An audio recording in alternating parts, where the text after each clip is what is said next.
Hey, what's going on, guys? Welcome to Weekly Patch Notes, where we keep you updated on the latest gaming and tech news. So, if you ever want to see us live, though, check us out every Friday. Now, for starters, guess who's back? Back again. That's right, TikTok's back. Just don't tell a friend. Because honestly, with the amount of free time you've probably had with TikTok being gone, unless you want to go back to doom scrolling again, I suggest you might leave that in the App Store or the Play Store. That's just my opinion. So for me, at least, it'll be sticking out in the Play Store, and I'll just leave it be. I'm good on the doom scrolls. Next up, if anyone's going to make a live service game, just copy the blueprint of what Helldivers 2 is doing. They're doing a fantastic job in terms of letting the community drive the story versus the devs do it. This last week, a major order did not get completed. So sad Liberty. But a whole planet got destroyed. And now Super Earth is possibly next or something. It's just wild. And the fact that if a community fails or succeeds dictates how the game goes, I think that's fantastic. That gives you incentive to check in every single week. Granted, it shouldn't be your job to do so, but at the same time, it is nice to have progress in an actual live service game, whereas a lot of these games nowadays just don't even feel like it. They just feel like a chore, and you don't really get anything out of it. So, next up, what got me excited on the PlayStation State of Play out of everything that they showed was like the 10-second clip of Splitgate 2. The alpha is going to be available starting on February 27th through March 2nd for PC, PS5, Xbox Series X and S, which if you still happen to have an Xbox One or a PS4 though, you can play it on that, but you'll have to wait for the full game to come out, unfortunately. So stay tuned for that though. I will be streaming that once that's live, so check that out if you're interested. And I'm stoked for it. It'll be dope. I can't wait for the bat. Next, if you're looking for something maybe just a smidge bit harder, Elden Ring Night Rain was given a release date of May 30th. So I know right now they're doing the like beta testing for it, a network test, just to see how it's going. They're doing that this weekend, so I'm assuming there's going to be possible streams on Twitch and whatnot, so people can check that out, see how it's going, see how the boss fights go. Just because every match lasts around 30 to 45 minutes, and then you can see how difficult it is. But given it's from the same developers as Elden Ring and all this other stuff, it should tickle your fancy if you're looking for something difficult and a little bit painful sometimes.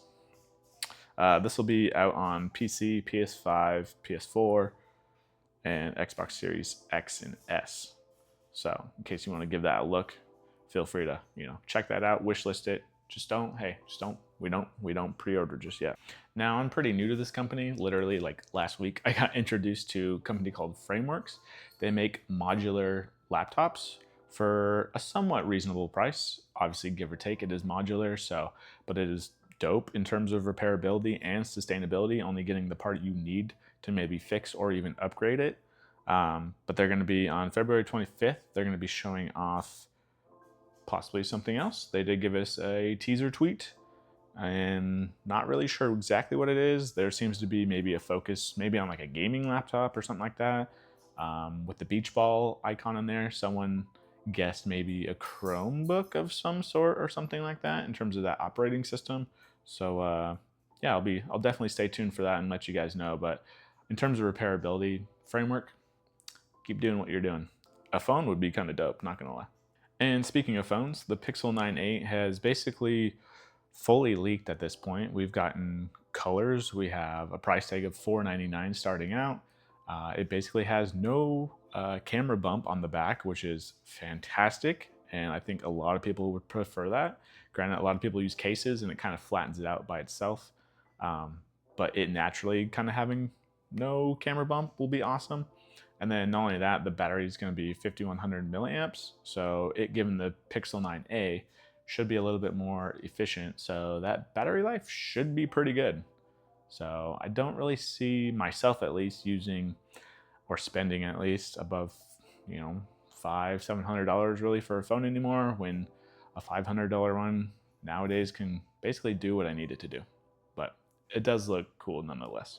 Speaking of a good chunk size battery upgrade, the OnePlus Watch 3 that watch is going to be ridiculous in terms of battery life. 5 days with normal use, and then like 16 days with its power save mode, just because of its new battery technology, which is also in the OnePlus 13 that just came out.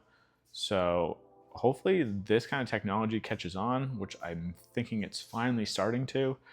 Typically batteries and specs have kind of gone hand in hand in terms of like, all right, we just want that 24-hour battery life, whereas nowadays it seems like, all right, let's try to go beyond that, especially with, smartwatches and stuff like that.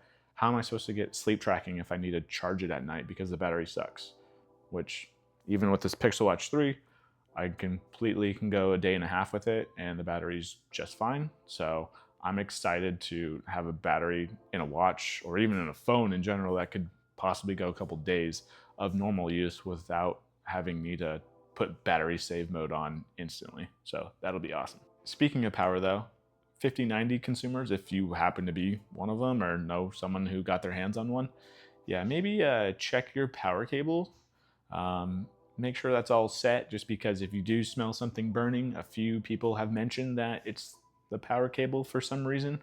Yeah, honestly, at this point, it's kind of hard to trust new tech for the first few, maybe the month or so when it first comes out, see what kind of bugs are out there, anything like that. So I guess buyer beware for maybe the power cable, or wait for this to get solved without Nvidia just stating it's a end user error for some reason.